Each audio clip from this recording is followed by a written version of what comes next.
होता है। जोधपुर का पत्थर लगावा, करोड़ों करोड़ों रुपए लगे हुए, और आखिरकार देखते हैं कि लोग भी हजारों इकट्ठे होते हैं, लेकिन आरती याद नहीं होती है। उस मंदिर का क्या करोगे? क्या संस्कृति को बचाने में सफल हो जाओगे? आज एक दुर्भाग्य की बात और निवेदन करें हम, जब कभी भी मंदिर बनता है तो लोग कहते हैं कि इस पर ईंटा कौन चढ़ाएगा, प्रतिष्ठा कौन करेगा। तब तक एक व्यक्ति और आता है, वो कहता है कि मेरी तरफ से मंदिर में एक मशीन भेंट। और मशीन कौन सी? नगाड़े वाली। ये आप लोगों को तो बहुत बढ़िया लग सकता है, लेकिन मैं भारतीय संस्कृति को भविष्य भावते हुए ये बात कह सकता हूं, ये सनातन धर्म का और हिंदुओं का सबसे बड़ा दुर्भाग्य है कि आप अपने सनातन धर्म को मंदिरों से बाहर निकाल रहे हो उस मशीन के द्वारा। मशीन जाती है, बस एक खटका गिराया और वो धड़ाधड़ शुरू हो जाता है। उसमें कितना नुकसान हुआ पता है? झालर बजाने वाला चला गया, नगाड़ा बजाने वाला चला गया, घंटी बजाने वाला चला गया।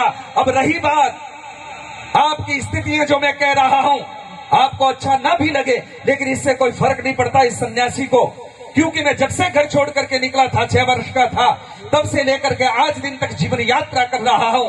इसमें बिल्कुल बेझिझक कह रहा हूं, और जिसको चुभती है तब भी चुभे। कई बार लोग कहते हैं कि महाराज जी आप ऐसी बात क्यों कह रहे हो, किसी को चुभ जाएगी। मैंने कहा जब तक पैर में कांटा नहीं लगेगा तब तक आदमी अपने पैर को देखेगा भी नहीं कि चुभा क्या है। थोड़ा चुभेगा तो टंटोलेगा। आज दिन तक आप 15-15 सालों से, पता नहीं कितने सालों से भजन संध्याएं कर रहे हो, मंदिर में आकर के मत्था टेक रहे हो, नाक रगड़ रहे हो, लेकिन आरती याद नहीं है। आपको नहीं लगता कि आपका सबसे बड़ा दुर्भाग्य है?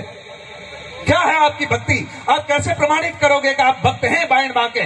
आपको जब कोई मंत्र याद नहीं, जब आपको आरती याद नहीं, आपको प्रणाम करना आपको याद नहीं है। आज कोई प्रणाम करता है तो कैसे करता? यूं करता है। इसका मतलब क्या होता है? क्या करोगे आप?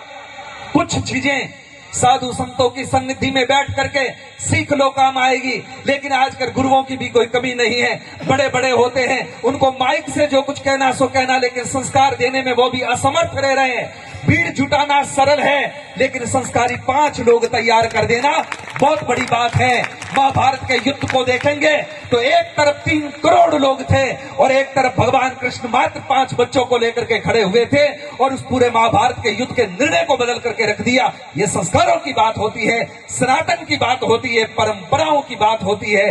इसलिए निवेदन करना चाहता हूं, मंदिरों से ये जितनी भी मशीनें हैं जल्दी से जल्दी बाहर निकालो। और आजकल आरती याद नहीं होती तो क्या हुआ पता है? मेमोरी कार्ड आ गया, पेन ड्राइव लगा करके और खटका डाल देते हैं, फिर ओम जय जगदीश हरे हो जाती है, ओम शिव ओमकारा शुरू हो जाती है। आपको कोई लेना देना नहीं। और मुझे तो कभी कभी भ्रम ये भी होता है कि जब नगाड़े बजते रहते मशीन वाले, तब वो आरती घुमाता ताकि किसी को पता न चल जाए कि पुजारी को खुद को भी आता जाता नहीं है।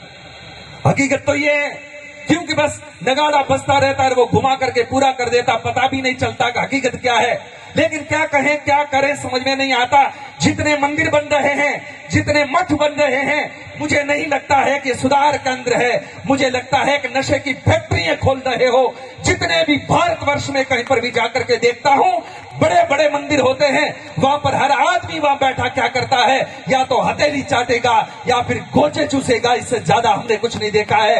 ये दुर्भाग्य है सनातन धर्म का। इसलिए ये बातें आंखों से देखी हुई कह रहा हूं।